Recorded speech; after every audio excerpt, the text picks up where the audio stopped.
If we wanted to run an update automatically in order to update to Beta 4, what we could do is check the box here and select Download these updates.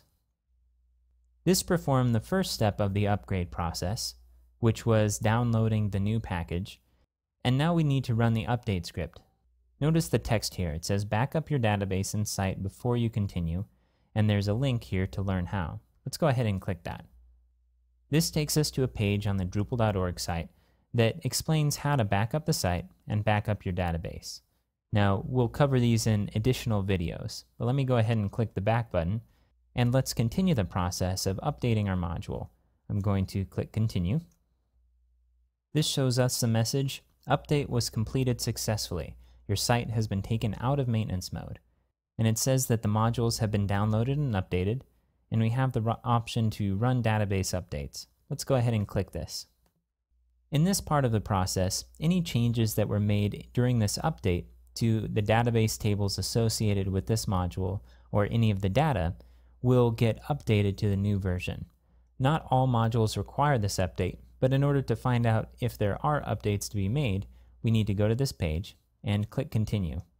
Notice that you're getting the same messages that suggest that you back up the database and back up the site and put your site into maintenance mode before performing this update. Go ahead and click Continue.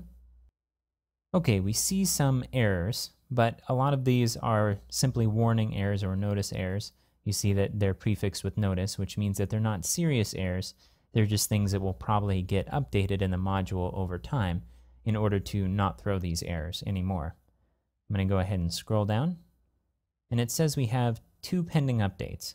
We can click this in order to see what the updates are.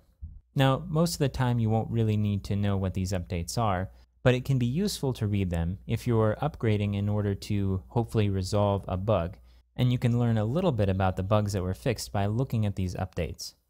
Let's go ahead and complete this process by clicking Apply Pending Updates. We get a list of errors again. Let's go ahead and scroll down to the bottom. It's taking us through the process of updating the database.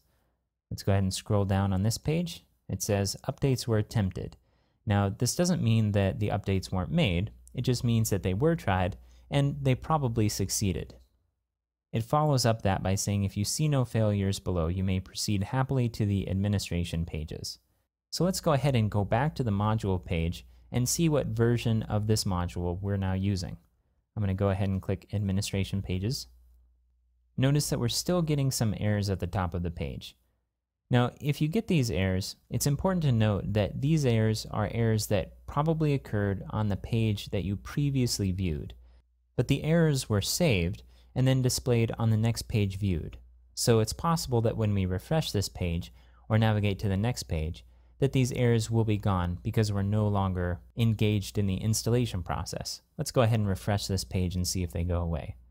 Okay, so this is one of those situations where you might see an error and begin to panic a little bit, but it's only because you performed a certain action on the previous page that caused those errors, but they're not errors that will display all of the time.